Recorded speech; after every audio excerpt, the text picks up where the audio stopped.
Good afternoon, one and all, and thank you so much for taking time out. The next couple of minutes, what I would be covering is, as you all know, like any other industry, even banking and financial industry has hit hard when the pandemic has arrived 2 years back, right? We all were taken off guard in terms of enabling remote work. It was unheard of in the banks environments or financial institutions, right? While there bit of some hybrid work existed, but overall it was unheard of. But financial institutions were quick in adopting remote work. And finally, when we saw that pandemic has extended beyond a year or whatever, so everybody has adopted technologies and IT landscape has evolved to support hybrid work, right? So it's a continuous process. While we have adopted some of the processes and systems which could solve the problem temporarily for the hybrid work, but as you know, the pandemic has been extending and it was difficult. Right now the world has moved to hybrid work. So today we'll be covering a couple of the aspects. While hybrid work is a one element, but how do we secure it? Right, as the hybrid work has increasingly become common, we also see a lot of cyber security issues that organizations face. And predominantly, as expected, banking and financial industry is the one of the industry that's hit very hard. Right, there are a lot of threats that's originating. So IT systems should be prepared to tackle all these threats, right? Because banking and financial is very very critical element. So the first target obviously would become this industry, right? So let's look at some of the aspects how at Citrix we have been working with some of the banking and financial institutions to enable the secure hybrid work, along the journey that we were part of with them. So the first and foremost, when you look at why do you look at security for the hybrid work? So as I was covering, right, from past 2 years, the hybrid work has become very very common. So workers are becoming increasingly remote, except there is an expectations that user can't do anything uh, beyond outside of office, but every user is able to get a choice whether he should work from branch or he should work from head office, or even he can work from anywhere that he would like to, right? And second thing is the biggest gainer in all of this is a cloud. So earlier the cloud adoption was very at slow pace, but pandemic has really pushed the limits to all the organizations to adopt cloud quickly. So earlier there are a lot of inheritance in moving to cloud, but as you know, even a cloud vendors has come up with a lot of environments which are more and more security focused, and a lot of banks has adopted cloud, including O365, for example, are migrating some of those applications into cloud-based providers, so on and so forth, right? And as it became evident that users are becoming remote, at the same time the apps are ported onto any environment, so does the threats has increasing rapidly, right? So because there is a lot of internet involved in there, so a lot of false plays are happening. People try to capture the data and use it for various other purpose, right? So that's where security, cyber security becomes very very important aspect of the whole solution. So how do you enable the hybrid work with all that sophisticated security elements embedded into it, right? The first and foremost, if you look at in the security, when a hybrid work or a hybrid worker comes into play, how do you securely extend the access to your enterprise applications to the user, irrespective of the location that he sits?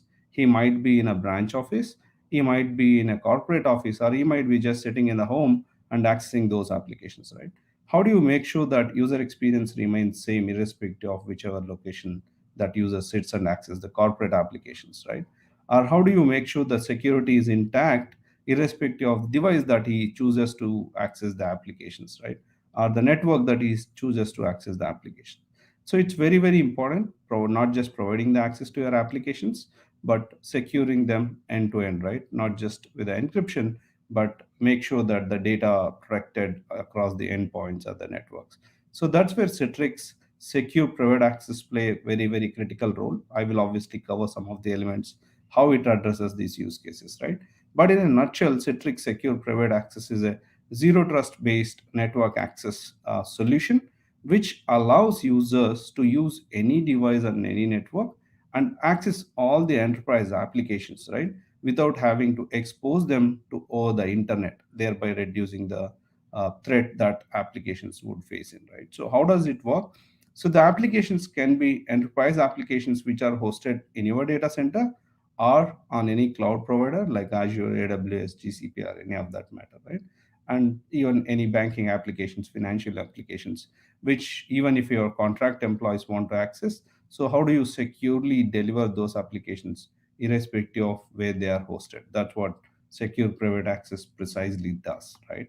The second element is we also see a lot of banks and financial institutions also started adopting solutions like O365 or some bit of SaaS applications for HRMS or various other elements, right? So how do you again enable secure access to these applications which are not hosted by the bank or a financial institution, right? It might be completely under control of cloud provider, but how do you still extend the secure access to these applications with various control? That's again secure private access provide that kind of controls and access mechanisms for organizations, right?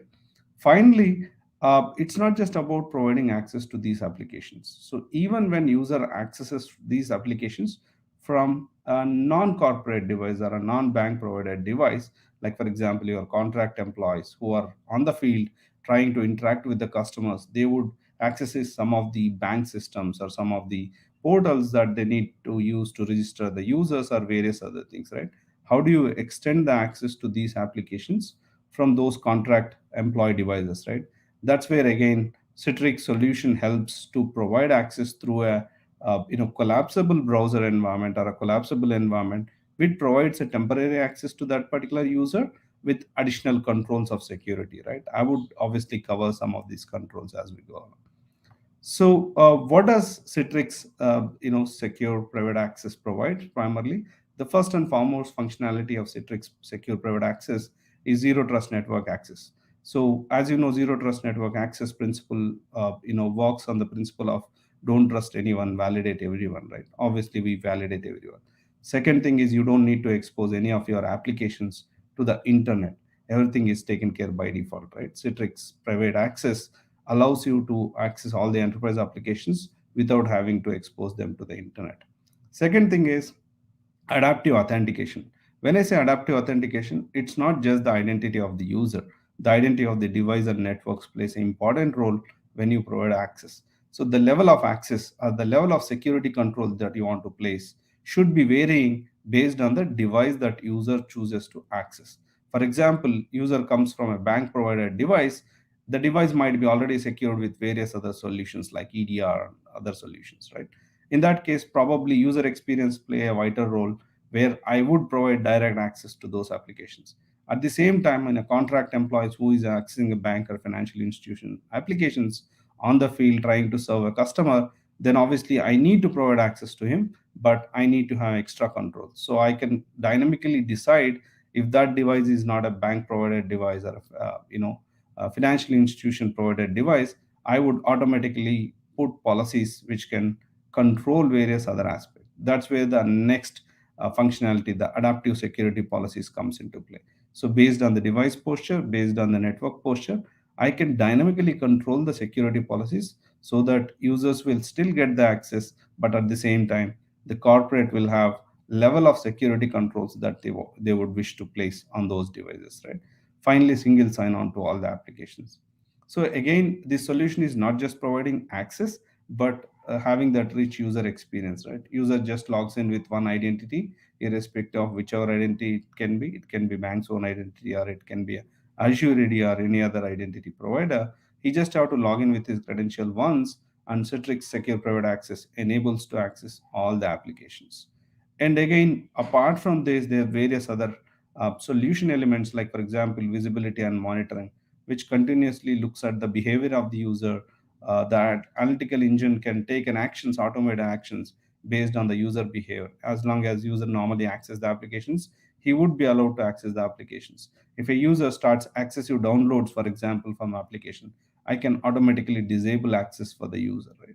Those kind of artificial intelligence based decisions can also be taken. Finally, providing the extra protection on the devices where it's not owned by the bank. So we have gone into a extent where we could completely block the key logging softwares that would be there in the personal devices. So when the user accesses the corporate applications, the key logging software will make sure the credentials or the data entered onto the sites, for example, credit card numbers that a employee might be entering while talking to the customers, or a bank account details that he is entering, completely hashed out, and the key logging software would never be able to take out that data, right, and misuse it somewhere else. Again, the contract employees will not be able to take a screenshot of the application, because that would be completely restricted with the features of app protection that we ship along with it. And finally, as I said, the collapsible environment, virtual browser environment, which gives secure access from the non-corporate devices as well. Coupled with this, the zero trust access story of Citrix has helped a lot of customers during this journey of hybrid work, not just providing access but enabling the complete security, right? Moving on, you might ask, okay, how about the access to internet websites or other unsanctioned internet, right? So obviously, even after providing a device to the user, it's evident that user may not just access the corporate applications, but he might go and access the open internet, right? Be it be any websites, or be it be YouTube, Facebook, LinkedIn, you name it, right? He can just use the same device to access various content on the internet, which is clubbed together called as unsanctioned internet, right? So how do you secure them? Because obviously anything can come from internet and then land on the corporate device or any device that user uses. How do you precisely secure that access is the another element that hybrid work poses a risk for institutions. So for that, again, Citrix Secure Internet Access provides a great bit of relief with the solutions like secure web gateway functionality, where I can classify in terms of what websites user can access, what websites he will not be able to access from the device. Features like firewall can block the content based on various elements, right? So, like for example, it can block content based on the ports or based on the protocols, various other things, which decides what user will have access to, what he will not have access to, right? And finally, I can even go into an extent where the features like CASB, Cloud Access Security Broker, prevent the data loss, right? Like for example, I would block access to personal O365 account, or I would block attachment upload to Gmail, or onto I will block messaging within the Facebook. Those kind of granular security controls I can put even after allowing the open internet. Instead of just blocking the Gmail, I can allow him to access the Gmail, but I will block posting any content on the Gmail. He will just have almost like a read-only access to Gmail. Such kind of preventive measures I can take with the Cloud Access Security Broker. Malware protection, again, what we can do is we can look into SSL inspection, elements of the traffic that user is accessing over the internet, and based on the threat, almost with the real time, I can look at what threats are originating from the internet and completely block that websites which are trying to induce this threat into the endpoint, right? It's almost happens in the real time with the kind of integrations that we have with 10 plus threat engines, right? Finally, managing the SaaS. So we also block the shadow kind of thing, where users can have, for example, level. We can control the level of access on all of these public websites. For example, a marketing team can have full access into the Facebook so that they can post the content on the Facebook, whereas a normal user or a branch user will not have same level of access on Facebook. He might have only read-only access to Facebook. Again, YouTube. I might completely block the high definition videos on YouTube or unwanted content on the YouTube, where our education related content, he might still go ahead and access the YouTube. So the crux of the solution here is it has all the features and functionalities which can completely block the website based on their category, or allow them but still restrict some element within the website. Third, it can have a data loss prevention by disabling some of the functionalities so that the corporate data is not up in the internet. And finally, alerting mechanisms with the analytics, right? It can completely keep monitoring what's happening with the user access, and block or raise the risk indicator based on level of threats that user is seeing from the internet, right? So in a nutshell, we will provide access to both corporate applications using zero trust principle. At the same time, we also secure the internet access for the user irrespective of what he tried to access, right? We can completely control that. So overall, on the same device, user can have securely having private access to all the applications hosted by IT, whichever location it might be. It might be cloud hosted on-prem or SaaS applications.